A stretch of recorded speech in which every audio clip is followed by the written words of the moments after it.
जय हिंद दोस्तों। आज का जो हमारा टॉपिक है क्लासिफिकेशन ऑफ नंबर्स। वैसे तो ये टॉपिक क्लास 9 का है, लेकिन इससे रिलेटेड क्वेश्चंस क्लास 10 के चैप्टर नंबर 1 में भी देखने को मिलते हैं। इस वीडियो को लास्ट तक वॉच करें ताकि आपको पूरी जानकारी मिले। और हाँ, अगर आप मेरे चैनल पर नए हैं तो please do subscribe my channel. तो आइए बिना समय गवाए शुरू करते हैं।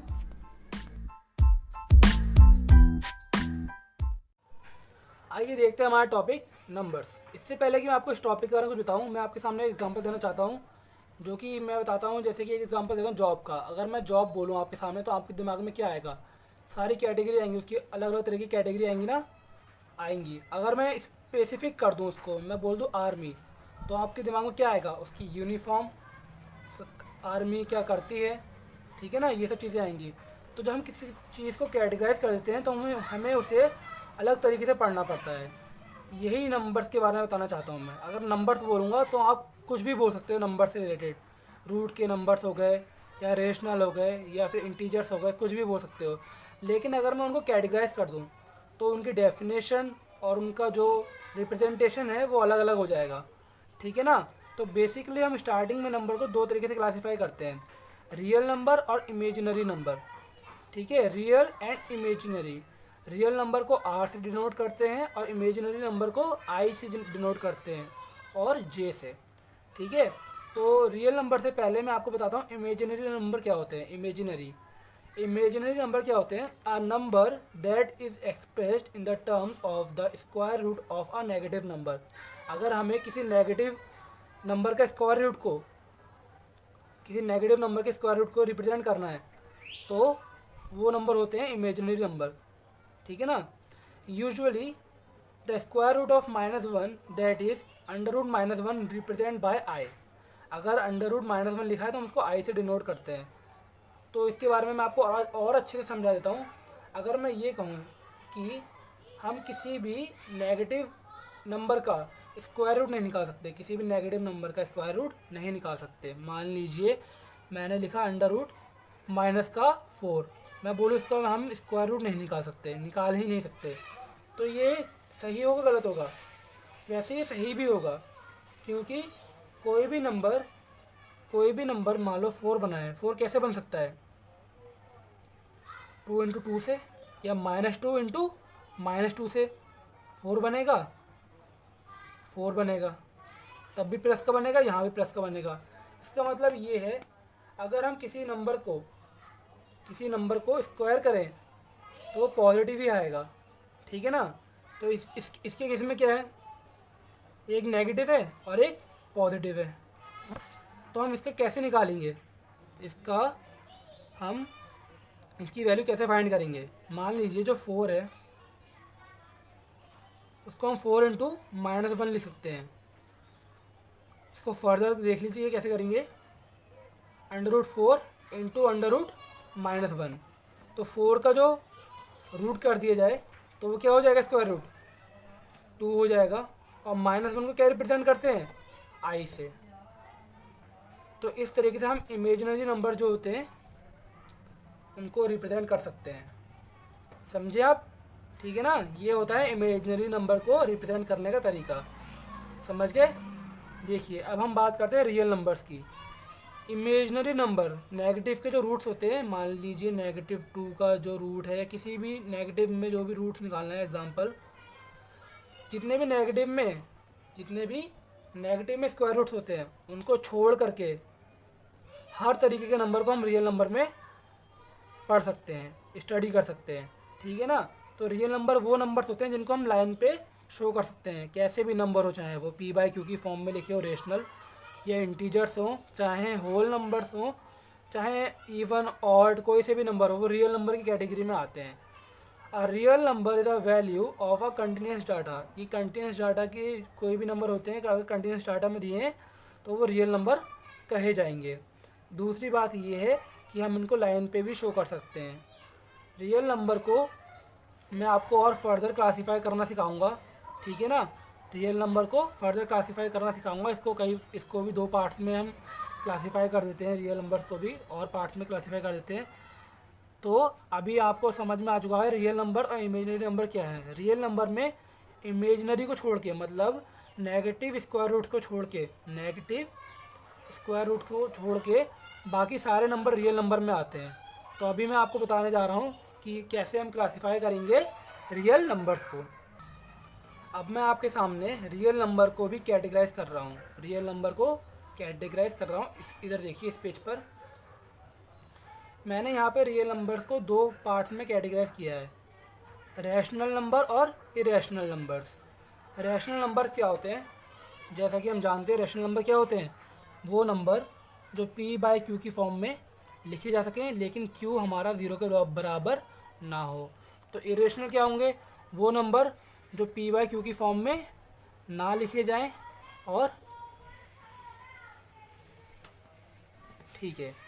तो रैशनल नंबर जो होते हैं वो p/q की फॉर्म में लिखे जा सकते हैं, बट जो q है, जो डिनोमिनेटर है, वो 0 के बराबर नहीं होना चाहिए। ये इरेशनल नंबर हैं, इनको p/q की फॉर्म में नहीं लिख सकते। इनका डिनोशन होता है q और इनका डिनोशन होता है p, क्योंकि 0/1 लिख सकते हैं हम, 0/10 लिख सकते हैं, 0/100 लिख सकते हैं, 25 लिख सकते हैं। ऊपर 0 आ रहा है ना, नीचे नहीं आ रहा। q 0 नहीं होना चाहिए, न्यूमरेटर 0 हो सकता है, q 0 नहीं होना चाहिए। तो 0 क्या है? एक रैशनल नंबर है। तो देखिए रैशनल नंबर के बारे में, इरेशनल नंबर के बारे में अभी आपको मैं समझाऊंगा। उससे पहले मैं रैशनल नंबर को और कैटेगराइज करता हूँ। अगर मैं रैशनल नंबर को फर्दर कैटेगराइज करूँ, इनको मैं दो पार्ट्स में कैटेगराइज कर देता हूँ और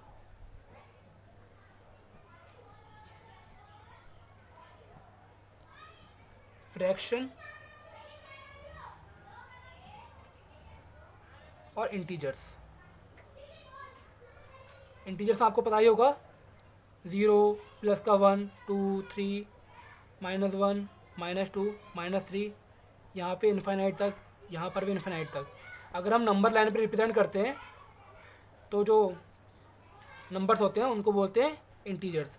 all minus and all positive, मतलब कि सारे नेगेटिव नंबर्स और सारे पॉजिटिव नंबर्स इंक्लूडिंग 0, 0 को लगा करके, ये सब किस में आते हैं? इंटीजर्स। इंटीजर्स में आएंगे हमारे ये।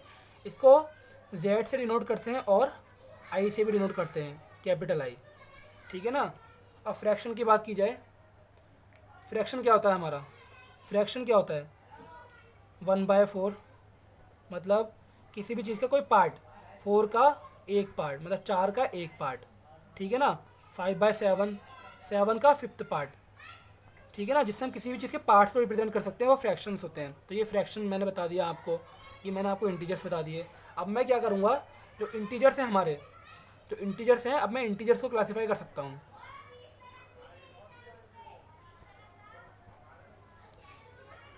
नेगेटिव नंबर और होल नंबर, नेगेटिव नंबर्स में और होल नंबर्स में। होल नंबर्स 0 से स्टार्ट होते हैं, 0 1 2 3 और इन्फाइनाइट तक।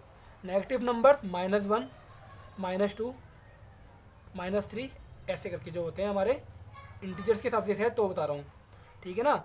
अब होल नंबर को भी मैं कैटेगराइज कर सकता हूँ। होल नंबर्स को कैसे कर सकते हैं कैटेगराइज? नेचुरल और 0। नेचुरल नंबर में 0 में, नेचुरल कौन से होते हैं? जो 1 से स्टार्ट हो, 1 2 3 4 टिल इन्फिनिटी, ये हो गए आपके नेचुरल नंबर्स, ठीक है ना। और नेचुरल नंबर को भी फर्दर ऑड और इवन में कर सकते हैं, लेकिन वो आपको पता ही है, इसलिए मैं यहाँ पे आपको नहीं बता रहा हूँ, ठीक है ना। तो ये क्लासिफिकेशन ऑफ नंबर्स है। इस पर 1 मार्क क्वेश्चन बहुत आते हैं, या फिर ये MCQ में भी आ जाते हैं। जैसे कि कोई क्वेश्चन मान लो, ये बोलते हैं कि all the natural numbers are integers, all the natural numbers are whole numbers. तो ये क्वेश्चन की एक मैं आपको ट्रिक बताता हूँ बहुत आसानी से। ये कैसे कर सकते हो आप, ये देखिए कैसे कर सकते हैं आप।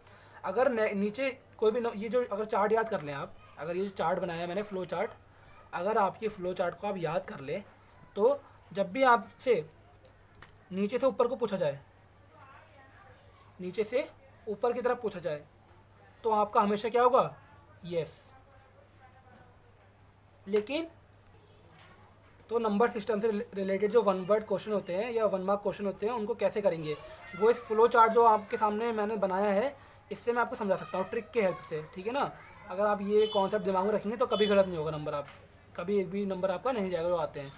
ये फ्लो चार्ट मैं बना चुका हूँ पहले भी, मैं आपको दोबारा से बता देता हूँ। यहाँ पर ये देखिए, अगर कोई बोलता है आपसे कि all the even numbers are integers, तो आप बोलेंगे yes. All the even numbers are rational number, तो आप बोलेंगे येस। क्यों? हम नीचे से ऊपर को जा रहे हैं, तो नीचे से जब ऊपर जाएंगे तो हमेशा एरो ऊपर जाएगा, तो हमेशा येस लिखेंगे हम, ठीक है ना। इसी तरीके से जब ऊपर से नीचे आएंगे तो हम लिखेंगे नो, क्योंकि रैशनल नंबर या फिर रैशनल नंबर कभी इवन नंबर नहीं हो सकते, ठीक है ना। रैशनल नंबर में सब कुछ आते हैं और इवन नंबर एक लिमिटेड डाटा है, ठीक है।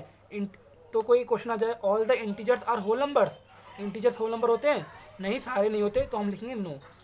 ऊपर से नीचे आना है तो नो लिखेंगे, नीचे से ऊपर जाना है तो यस लिखेंगे, ठीक है ना। तो इस तरीके से आप वन वर्ड जो क्वेश्चन होते हैं, वन वर्ड क्वेश्चन हो गए हमारे, या फिर वन मार्क क्वेश्चन हो गए, एमसीक्यू हो गए, आप उनको सही टिक कर सकते हैं। तो ये जो फ्लो चार्ट है, अगर आपने इसको 2 बार बना लिया या 2 बार ये वीडियो देख ली मेरी आपने, तो आपका कभी भी 1 नंबर का क्वेश्चन कभी भी गलत नहीं होगा। चलिए, मैंने यहाँ पे क्वेश्चन लिखा है, मैं समझा भी चुका हूँ पहले ही। Is 0 a rational number? क्या 0 रैशनल नंबर होता है? Yes, 0 is a rational number because 0 can be expressed in the form of p by q where q is not equal to 0। ऊपर 0 हो सकता है, नीचे 0 नहीं हो सकता, तो ये रेशनल नंबर में आ जाएगा। 0 को हम लिख सकते हैं, मैंने यहाँ पे दिखा दिया है, ठीक है ना। अब मैं आपको एक डायग्राम की हेल्प से सिखाता हूँ। ये जो पूरा डाटा है, ये डायग्राम की हेल्प से दिखाता हूँ। ये देखिए, ये रियल नंबर्स का डाटा है आपके सामने, ठीक है। रियल नंबर्स को 2 पार्ट में कैटेगराइज किया है, रैशनल और इरेशनल। रैशनल के अंदर बहुत सारे नंबर्स आते हैं, रैशनल के अंदर बहुत सारे नंबर्स आते हैं, integers, whole numbers, natural numbers, even numbers, odd number. ये जो सीक्वेंस है ये याद रखना, ठीक है ना। अंदर से बाहर